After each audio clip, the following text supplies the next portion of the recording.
At EHMIS, there are 3 initiatives that we are working on this year as we move towards our district vision at Southwestern of ensuring that all learners have a voice and choice for self-directed, customized learning supported by a caring and progressive group of educators.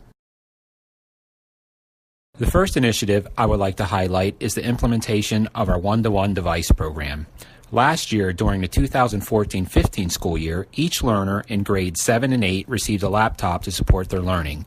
Moving forward to 2016-17, we began Phase 2 of our implementation plan, in which all learners in grades 6 through 8 now have a laptop device.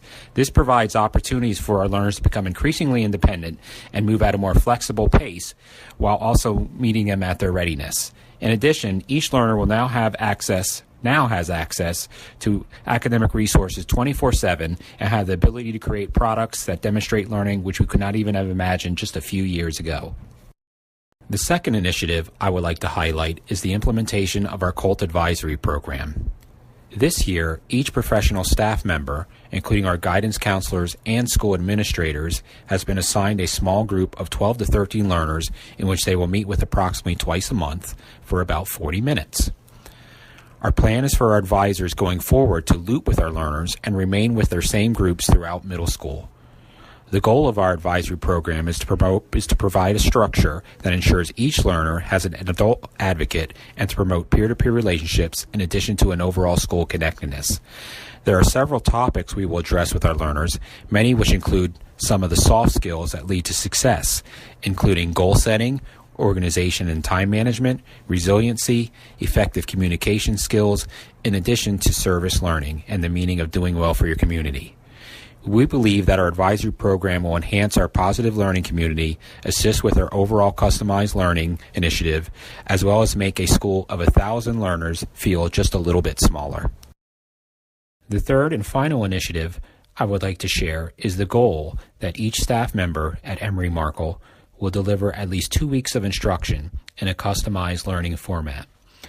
I am very proud to say that many of our outstanding educators have already implemented strategies such as the rotational station model, flipped learning, and other instructional strategies that allow students to move at their own pace. Our MMC is consistently being used as a flexible learning space for learners to work on authentic projects who have already demonstrated an understanding of concepts perhaps that were being taught in the classroom. Over the next few minutes, I would like to share just a few examples of many of the innovative strategies that our facilitators are utilizing as we move towards our district vision. This year, I wanted to give my students the experience of being a real artist.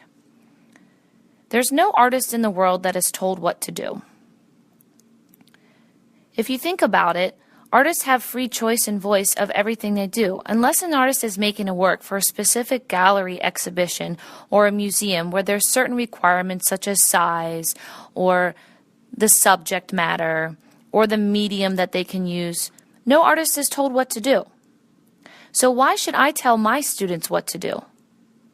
Why should they have to passively follow my directions and make a piece of artwork that's just going to end up in the garbage can anyway because they were never connected to it?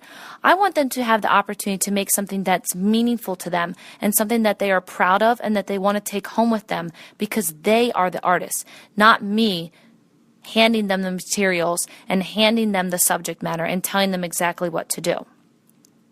In order to do that, I had to rethink how I was going to teach them to become an artist. In doing so, I began teaching my students the creative process. This is how I was going to guide them to think and act like a real artist. There are 6 steps in the creative process that I guided my students through.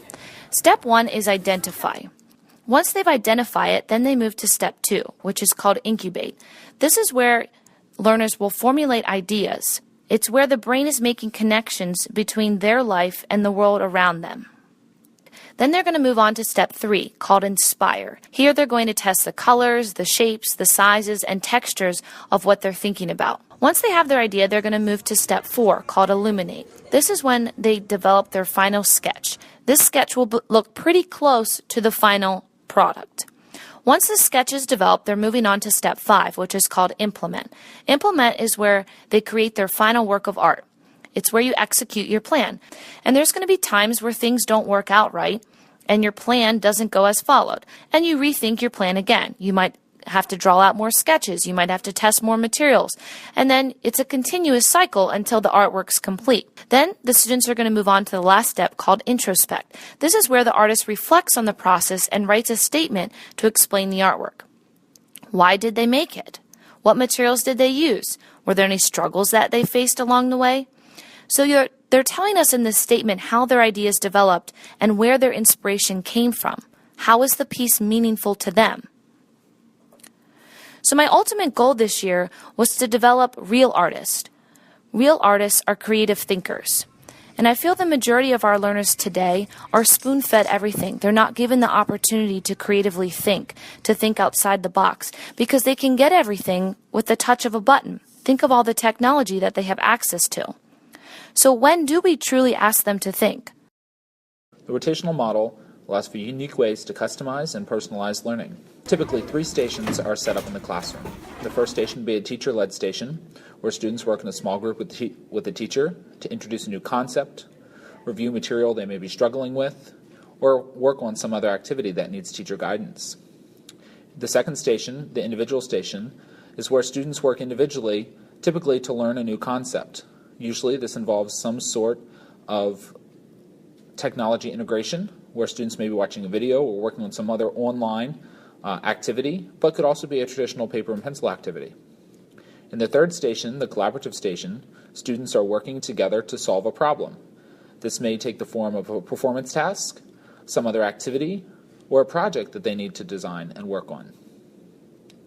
In this model, it allows the teacher to individualize instruction based on the needs of each individual group.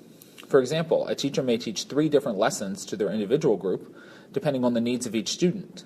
They may start with a group that, through some assessment, has been determined to struggle with the material, and move on to provide more practice and support with that group than they would in future groups. There are many ways to integrate technology and to personalize and customize learning through the rotational model. The reason I have implemented a station rotation model during my class is to increase differentiation, motivation, and the knowledge about learners within my classroom. While using this model, I am more aware as to how learners are performing on various educational skills or tasks, and I have been able to tailor my instruction through various types of groupings. Stations have helped to provide multiple exposures or acceleration of skills. During the teacher station, I find that learners are willing to share more with me in a small group setting rather than as an entire class. Plus, conversations are more in-depth and constructive. Overall, this has been a positive change within my classroom.